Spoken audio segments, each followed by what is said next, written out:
वारंवार तुम्ही पण अँटासिड घेताय का? बघा हल्ली असा ट्रेंड झालाय की जळजळलं, ऍसिडिटी वाटली, पोट डब्ब वाटलं की सरळ एक केमिस्ट करून अँटासिड आणायचं आणि ते घेऊन टाकायचं.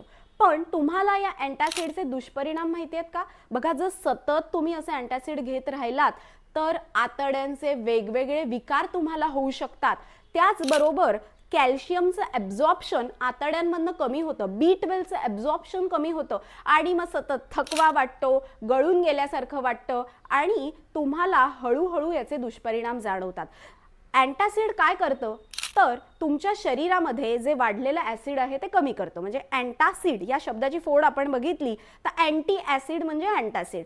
तर तुम्हाला कधीही जळजळ वाटली, छातीत जळजळतंय असं वाटलं तर सगळ्यात पहिले तुम्ही घरगुती उपाय करून बघा की आवळा आहे, आवळा तोंडात पकडून बघा किंवा सरळ तुम्ही तोंडामध्ये एक ग्लासभर पाणी घेतलं, हनुमानासारखं असं पकडून बसलात आणि त्यानंतर ते पाणी पिऊन टाकलं तर आपल्या इथल्या सलायव्हरी ग्लँड्स ॲक्टिवेट होतात आणि हे अल्कलाईन द्रव्य जे असतं ते पोटामध्ये गेल्यावर ॲसिड आणि अल्कलाईन हे न्यूट्रलाइज होऊन तुमची ॲसिडिटी कमी होऊ शकते. तर ॲसिडिटी होत असेल तर अँटासिड न खाता पहिले घरगुती उपाय करा आणि अँटासिडचा वापर टाळा.